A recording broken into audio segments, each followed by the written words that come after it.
Amen, amen, amen. Amen. Oh. Amen. Ça c'est moi quand vous ne connaissez pas. Amen, amen, amen. Est-ce qu'on peut se lever et acclamer royalement le Seigneur de gloire? Jésus.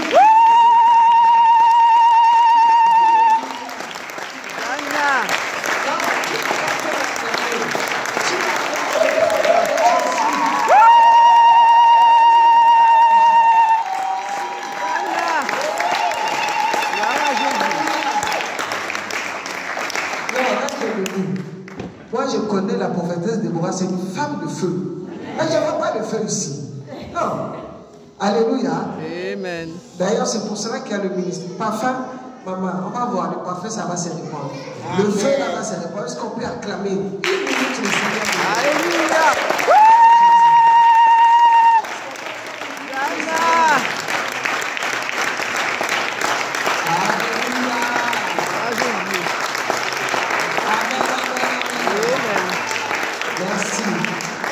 Que Dieu vous bénisse. Prenons place. Père éternel, notre Père qui es aux cieux, que ton nom soit sanctifié, que ton nom soit glorifié pendant ce moment, que ton règne vienne et que seule ta volonté soit faite pendant ce court instant, que ta puissance descende. Ô Seigneur, je ne suis rien, que toi seul tu puisses parler pendant ce quelques instants à un cœur. Que la flamme de l'Esprit soit rallumée en ces lieux. Alléluia. Dans le nom puissant de Jésus, nous lions tout esprit d'incrédulité. Nous les jetons loin de Nazareth et nous ramenons toute pensée captive à l'obéissance de la parole de Christ. Amen. Au nom de Jésus. Amen. Amen. Amen. Je vous salue tous au nom de Jésus. Voilà, comme vous avez entendu, je viens de Paris. Vous savez, l'onction, alléluia, l'onction attire. Là où il y a l'onction, ça attire. C'est l'onction qui est au travers de son serviteur, l'apôtre Kila Jéroué, la prophétesse de Déborah qui m'a attiré depuis Paris. C'est pas facile à 8 heures pour venir ici, c'est l'onction. C'est la présence de Dieu en ces lieux. On ne va pas dans n'importe quel rendez-vous. Nous bénissons le Seigneur pour ce privilège. Alléluia. Et je salue toutes les servantes qui sont là, ma bien-aimée Cynthia et Nancy, et tous les serviteurs, les servants de Dieu qui sont là. Soyez bénis au nom de Jésus. Et les servants de Dieu qui ont intervenu, elles ont donné les meilleurs. Moi, je ne suis rien, je vais juste apporter un plus. Vous savez que vous connaissez déjà. Par rapport à ce thème qui nous a été donné, c'est lui qui, il ne dort ni ne sommeille, c'est lui qui garde Israël. Alléluia. Il y a quelqu'un qui garde la maison d'Israël. Il s'appelle l'Éternel Dieu des armées. Il ne garde pas toutes les maisons. Il garde seulement la maison d'Israël. Alléluia. Quand on parle de maison, on voit une famille. Il a dit dans sa parole dans Exode chapitre 12, dans chaque famille on prendra un agneau. Alléluia. Et on le mangera. Alléluia. On le cuira sous le feu tout entier. On le mangera debout. Alléluia.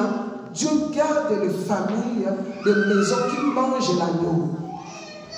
Qui mange l'agneau, c'est-à-dire c'est lui qui mange la parole. Manger l'agneau, c'est manger la parole. Manger la parole, c'est mettre la parole de Dieu en pratique. Ce n'est pas être un auditeur oublieux. Alléluia. Nous sommes tous conscients, bien aimés, que le monde arrive à la fin. Tout ce que nous voyons. Vous voyez d'ailleurs, je n'ai jamais passé l'été comme ça où je suis enrhumé. Il fait beau, c'est l'été, donc tous on est enrhumé. Tout est pollué. Tout est pollué, il n'y a plus rien de bon.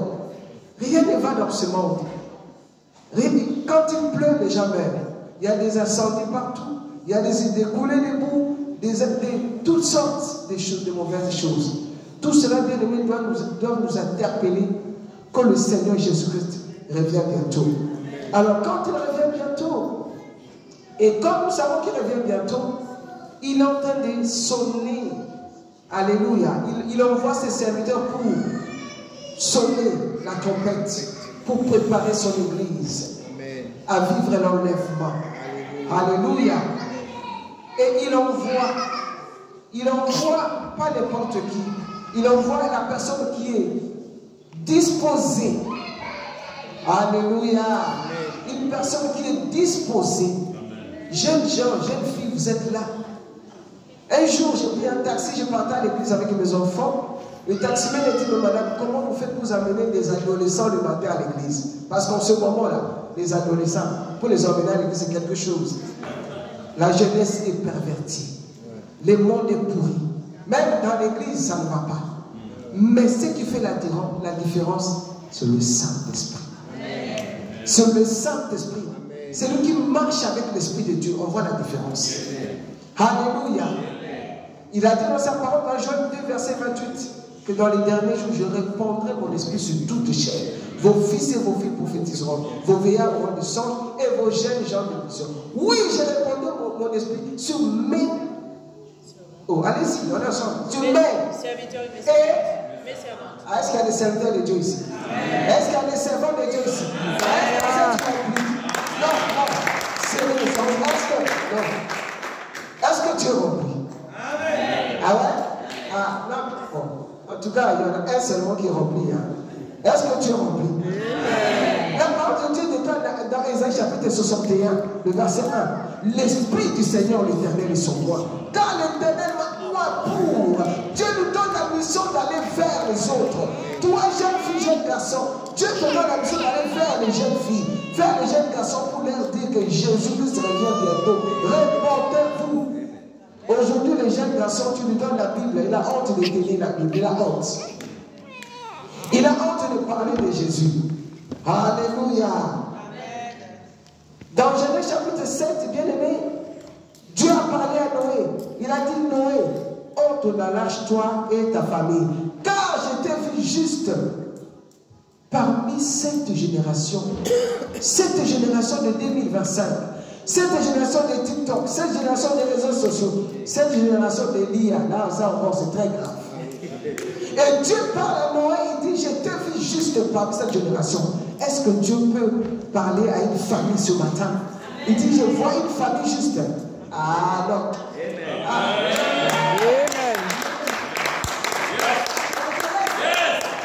Alléluia. Est-ce qu'il y a une famille juste? Amen. J'ai vu une famille. Je te vis juste parmi cette génération. Ordre la lâche. Jésus-Christ a dit, ce sera comme les temps de Noé. Est-ce que tu penses que si elle est riche aujourd'hui, toi et ta famille, vous serez dans l'arche? Alléluia. Ah bon? Sûr. Il y avait une femme prostituée à Rahab. Elle était une prostituée, mais elle a compris que les temps n'étaient pas... il y a un peuple qui était puissant et que c'était fini pour sa nation et qu'il fallait s'adhérer. Même si elle était prostituée, elle a compris et elle est devenue l'enceinte de Jésus. Peu importe qui tu es, peu importe ton passé, je ne sais pas si on doit dire la vérité. Moi aujourd'hui je vois la télévision des transgenres qui mais qui se sont répandus. Ils disent non, je me répands, je me suis devenu homme, mais j'ai compris que je dois retrouver mon identité. Parce que ce n'est pas comme ça que Dieu m'avait créé. Alléluia. Si Jésus te revient bientôt, s'il y a des déluges aujourd'hui, est-ce que tu seras dans l'arche? Est-ce que ta famille sera dans l'arche? Amen. Amen. Amen. Est-ce que tu manges l'agneau? Est-ce que tu mets la parole de Dieu en pratique? Amen. Alléluia. Alors la parole de Dieu nous dit que nous devons être des vases d'honneur. On va quand même lire un verset avant que je termine parce qu'on n'a rien, on n'a pas lu. Rapidement, on va lire un verset. Dans 2 Timothée chapitre 2, le verset. On va lire rapidement. 2 Timothée chapitre 2, excusez-moi.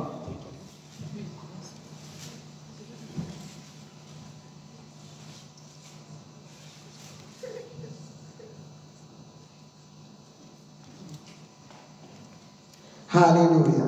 Amen. 2 Timothée chapitre 2, le verset 20 jusqu'au verset 21. Je lis la parole au nom de Jésus-Christ. Dans une grande maison, il n'y a pas seulement des vases d'or, mais il y en a aussi de bois et de terre. Les uns sont des vases d'honneur et les autres sont d'un usage vil. Si donc quelqu'un se conserve pur en obtenant on sache tenant pardon de ces choses, il sera un vase d'honneur. Sanctifié, utile à son maître, propre à toute bonne œuvre. Voilà les vases que Dieu cherche. Voilà les instruments que Dieu cherche. Quand il a dit l'Esprit du Seigneur, l'Éternel est sur mon cas, il m'a envoyé pour guérir ceux qui ont le cœur brisé. Toi-même, tu n'as pas le cœur guéri. Comment tu vas aller consoler les autres? Toi-même, tu as l'église, tu ne fais que pleurer. Ah, on ne m'appelle pas. Moi, on ne m'aime pas. Moi, c'est si. Moi, on ne me salue pas. Moi, on ne me salue pas. Alléluia. Mais comment est-ce que tu vas aller? Toi-même, tu n'es pas guéri. Toi-même, tu n'es pas consolé. Bien aimé, j'ai vu des personnes qui font le deuil. Tu as perdu un être cher. La vie continue. Alléluia. Mais il y en a qui sont sur le deuil chaque jour. La parole de Dieu nous dit que toutes choses concourent au bien de ceux qui aiment Dieu. De ceux qui sont appelés selon son dessein. Même la mort d'un être cher concourt à un bien. Tu n'es pas consolé. Cela veut dire que tu n'es pas un vase d'honneur. Tu n'es pas qualifié. Tu n'es pas propre. Tu es plein de blessures intérieures. Tu ne peux pas, tu peux prêcher Jésus. Mais toi-même tu l'aurais parce que ton cœur n'est pas guéri. Il faut que tu sois guéri. Il faut que tu sois consolé. Je parle à quelqu'un. Tu es là, ton cœur est triste. Tu es affligé. J'ai une bonne nouvelle pour toi. Parce que Jésus a dit dans sa parole qu'il n'y a aucune affliction qui ne puisse consoler. Amen. Il n'y a aucune affliction. Mais moi qui vous parle, j'ai perdu mon fils. Est né à l'âge de 20 ans. Un dimanche, j'étais au culte. Je m'honorais, je chantais. Bon. Il était au culte. Il s'est fait renverser par une voiture. Alors j'ai eu la douleur pour moi, les monde se coulaient. Je pensais que c'était fini.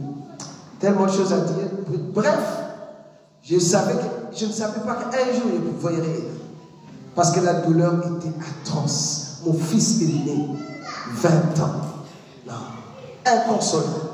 Mais quand le Seigneur m'a parlé, je parle à quelqu'un ce matin. Dieu avait fait tellement de choses dans ma vie. Il a opéré beaucoup de miracles. Moi, je suis celui qui est venu en France sans billet, sans visa, sans passeport. J'ai quitté mon pays, le Congo, en 1998. Je suis arrivé en France quand la France venait d'obtenir la Coupe du Monde. Alléluia. Un grand miracle. Mais la France ne m'a pas bien accueilli. J'ai passé 10 ans en France sans papier, sans travail, sans avoir autre chose. La galère. Pendant ce temps-là, dans la présence de Dieu, ma vie ne marchait pas. Mais encore, perdre un enfant, c'était encore rajouté. Mais dans toute cette douleur-là, et quand je voyais la douleur de la perte de mon fils, toi qui as une douleur ce matin, Dieu va t'utiliser, mais tu n'es pas guéri. Alléluia. Alléluia. Oh, que tu sois guéri. Parce que la parole de Dieu dit, je fais de mes serviteurs de flammes et de feu. Tu dois être une flamme et de feu. Quand tu te lèves, tu parles avec assurance. Tu parles avec conviction. Alléluia. Bien aimé dans le Seigneur, le Seigneur m'a dit, Marlène, j'ai dit, Seigneur, ma vie est foutue. Comment je pourrais encore rire? Il a dit, ok. Bien aimé, j'ai vu la vision. Je vais m'arrêter là. J'ai vu la vision. Le Seigneur m'a ramené une balance devant moi. Il a dit, ok. La mort de ton fils, ça te fait très mal. Parce que tu as perdu ton fils. Parce que tu as perdu ceci. Parce que tu as perdu ton père. Parce que tu as perdu ta mère. Parce que cet homme-là t'a trompé. Il a abusé de toi. Il est parti épouser un autre. Maintenant, le Seigneur me dit, prends maintenant la mort de ton fils. Mets sur la balance. Maintenant, prends le bienfait que moi, Dieu, je fais dans ta vie. Mets sur la balance. J'ai dit, Seigneur, comment est-ce que je peux compter tes bienfaits? J'ai commencé à voir, depuis que j'étais une masse informe dans les ventres de ma mère, Dieu m'a gardé, Dieu m'a protégé, il m'a épargné. J'avais les ventres pleins de fibromes. Il m'a donné les enfants, je suis mère de 6 enfants. J'ai regardé tous les bienfaits de Dieu. J'ai regardé la mort de mon fils. J'ai vu que la balance des bienfaits de Dieu pesait plus. Alors Dieu a dit, alors, lève-toi, prêche ma parole. Je parle à quelqu'un ce soir. Lève-toi, prêche Jésus. Sois un vase pur, car le Seigneur a besoin de toi. Que Dieu vous bénisse.